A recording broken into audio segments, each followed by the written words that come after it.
Et je vous propose de réécouter, c'est Charline Vanhoenacker, c'est bien cela? Exactement, samedi soir sur France 2. Qui parle et d'Elon Musk et de Donald Trump. Oui.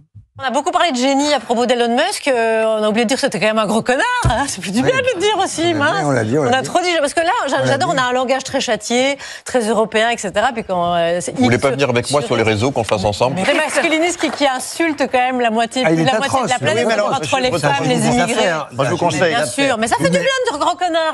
Comment vous la trouvez, la photo? Il fait rien par hasard, et donc il a dû passer un temps fou pour d'abord faire la photo et la sélectionner. Elle est très travaillée, la photo. Ça veut dire I will do it. Ouais. Si ça se trouve, il s'est coincé une couille dans le slibard, là. Peut-être, et ça a été pris à ce moment-là. Et... La droite. Bon, d'abord, je trouve que c'est pas drôle, ce qui est ennuyeux pour un humoriste. Non. Vous avez Christophe de Chavannes sur le plateau qui dit « Musk, il est atroce. Oui. » Atroce.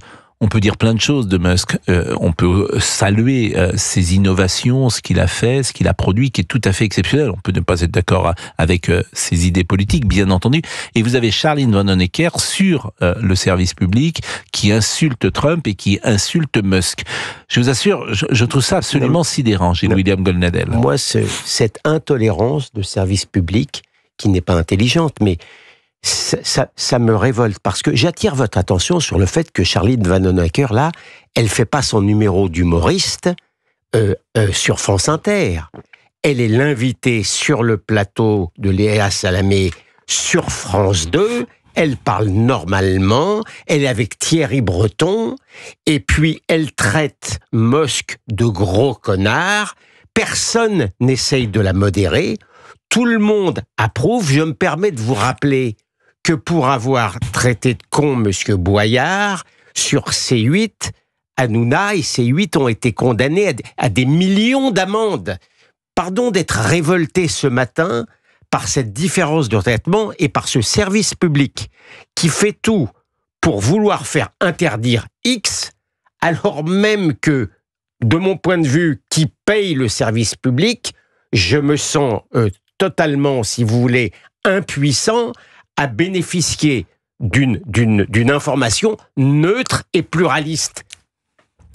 Eh bien, je vous remercie beaucoup, Gilles William, et je renvoie évidemment à votre livre, Gilles William Goldnadel, Journal d'un prisonnier, après le best-seller Journal de guerre. Est-ce qu'on a le temps d'écouter à 11h55 très rapidement Éric de Londres qui voulait réagir sur les mots de Charline Vanhoenacker, qui n'a d'humoriste que le nom et qui est intervenu sur le plateau de Madame Salamé. Éric, bonjour. Oui, bonjour Pascal, merci de me prendre. Que vouliez-vous dire? Alors pour faire vite, moi j'ai découvert l'existence de cet humoriste avec un petit U, pas un grand H, ce week-end. Ce qui est dommage, c'est qu'en fait, sur la radio, la télévision d'État, il n'y a aucune contradiction possible. Une fois, on avait reproché à Frédéric Tadei d'inviter des cerveaux malades. Eux, ils invitent que les bonnes opinions, si vous voyez sur quoi je fais allusion. Ils n'invitent que les bonnes opinions, les gens qui pensent comme eux. Et accessoirement, moi, des cons comme Elon Musk, j'en aimerais bien plus en France. C'est lui qui fournit à la NASA. C'est-à-dire qu'il est tellement bon qu'il fait mieux que la NASA, et la NASA a fait appel à lui. C'est quand même incroyable. Et juste une dernière chose, si quelqu'un comme Éric Zemmour, Marion Maréchal, Thomas Joly, un type de la droite patriote, une femme de la droite patriote, se permettait de dire ça, mais on entendrait toutes ces vierges effarouchées, crier, la presse serait scandalisée. Et là, ça passe crème. On peut insulter quelqu'un, ça passe crème. Oui. Cette télévision d'État est absolument lamentable. Je suis d'accord avec vous, Éric. On marque une pause. En tout cas, je suis d'accord avec vous sur ce point-là. Et Gilles William Goldnadel disait à juste titre tout à l'heure qu'il y a deux poids, deux mesures, puisque les insultes, ou en tout cas, oui, les insultes de M. Hanouna envers M. Boyard, en tout cas, avaient été considérées comme telles et sanctionnées.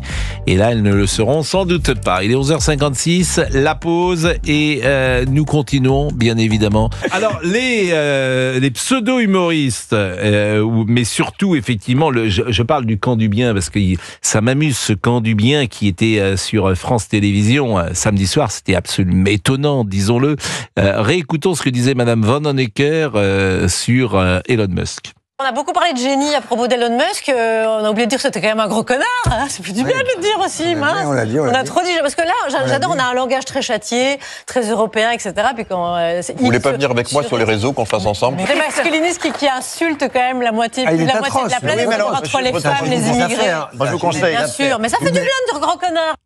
C'est terrible. Moi, je ne sais pas quoi répondre à ça, parce que effectivement, dans les années 70-80, on n'était pas à ce niveau-là. Même Harakiri, qui était très, disruptif, il y avait quand même de l'intelligence, de la drôlerie et de la provocation. Là, et les gens rient autour, donc tout ça m'étonne beaucoup. Et écoutez également cet échange de Madame Ockrent, qui est une sorte de pitié, puisque quand elle annonce quelque chose, c'est le contraire qui arrive généralement. Voyez cet échange qu'elle a eu avec Léa Salamé. Bon Christine, on est ravis de vous avoir à 2 jours. Tic-tac, tic-tac, voilà. De l'arrivée de Donald Trump, d'Elon Musk. Oui, et là, même ce soir, Léa, vous ne pourrez rien faire pour l'en empêcher. Ah non, là, c'est fini. Non. Là, on y est. Vous voyez, c'est quand même très étonnant. Je veux dire, on demande quand même à des éditorialistes politiques d'avoir un peu le sens de la nuance. Je ne dis pas qu'il faut adhérer entièrement à ce que dit Donald Trump, mais surtout, il faut essayer d'expliquer, de comprendre pourquoi Trump est-il élu. Qu'est-ce qu'il fait qu'il est élu? Et c'est là, ce matin, c'était intéressant d'ailleurs de citer ce professeur d'histoire, Lorenzo Castellani, qui parle du mariage de la réaction et de l'accélération. Richesse, accélération technologique d'une part, préservation, protection identitaire de l'autre. Vivement hier d'un côté, retour vers le futur de l'autre. C'est aussi ça, Trump. C'est pour ça que c'est peut-être plus intéressant que d'éructer l'anathème. Éric de Londres, hein, vous êtes dans la capitale britannique. Je suis là, oui, avec vous. Bon. Mon week-end a été moins mouvementé que celui d'Olivier. J'espère que je serai aussi drôle, mais voilà. Vous savez, on ne sait pas, parce qu'on ne sait pas, il n'a pas voulu nous dire donc ce qu'il avait Exactement. fait. Donc je n'en sais rien, moi. Bon, vous vouliez conclure peut-être sur le service public et le rapport qu'il a avec Donald Trump ? Oui, exactement. Il est totalement partial, c'est-à-dire que c'est à charge. Et vous savez, j'étais très content de réécouter l'extrait que vous avez passé, parce que ce qui m'étonne aussi, c'est que Thierry Breton ne moufte pas.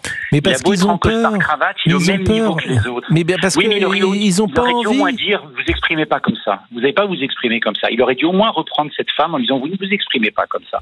C'est pas une façon de faire. On peut ne pas être d'accord avec les gens, on ne dit pas c'est un gros connard. C'est absolu. Enfin, j'ai jamais entendu ça à la télévision. Mais j'écoute plus la télé depuis 2012, moi. C'est terminé, vous voyez. Ça fait 12 ans. Vous n'avez pas tout à fait tort. Écoutez d'ailleurs ce que disait le service public avec ses chroniqueurs, ses invités, avant l'élection présidentielle et la victoire de Trump, c'était au mois de novembre.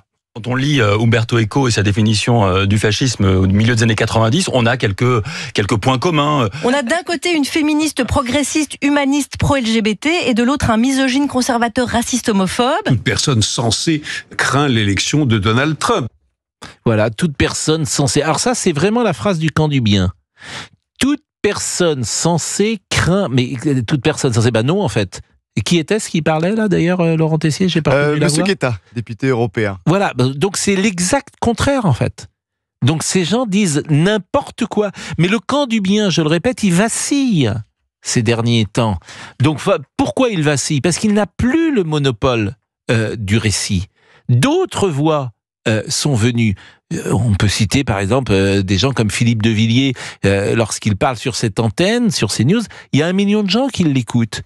Donc il y a d'autres, et c'est bien qu'il y ait un débat contradictoire, mais la difficulté du camp du bien, c'est qu'il ne veut pas du débat contradictoire. Et on va parler de X dans une seconde, c'est-à-dire que certains veulent supprimer CNews, veulent supprimer C8, et veulent supprimer maintenant X. En fait, c'est leur réflexe numéro 1.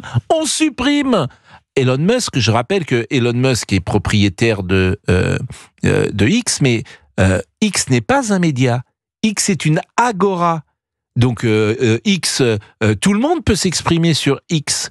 Et il n'a pas, contrairement à ce qu'on dit, la main sur les algorithmes. C'est parfaitement interdit. S'il l'avait, ce serait très très grave. S'il jouait avec les algorithmes, ce serait très très grave. Je sais que TikTok a joué avec les algorithmes, mais a priori, sauf erreur de ma part, il n'a pas le droit, ça c'est un fait, et j'espère qu'il ne le fait pas, parce qu'autrement il pourrait être en très grande difficulté.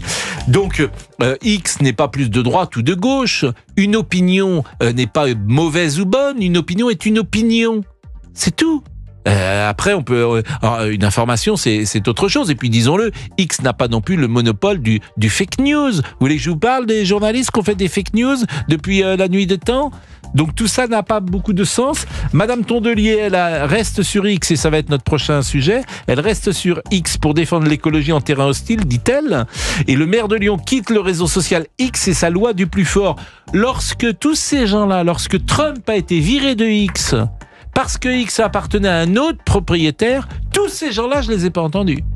Mais effectivement, comme sur X, c'est pas qu'il y a un monopole d'idées de Musk, c'est simplement qu'il y a d'autres idées que celles du camp du bien. Et à ce moment-là, le camp du bien dit non. Nous, on parle pas avec eux, on reste entre nous. Il est 12h13. Et au revoir Eric, pardon. Je dis au revoir Eric de Londres. Mais c'est un peu... Mais non, mais... insolent. Vous êtes insolent. Mais non, pas du tout. Je vous connais un tout petit peu. Oui.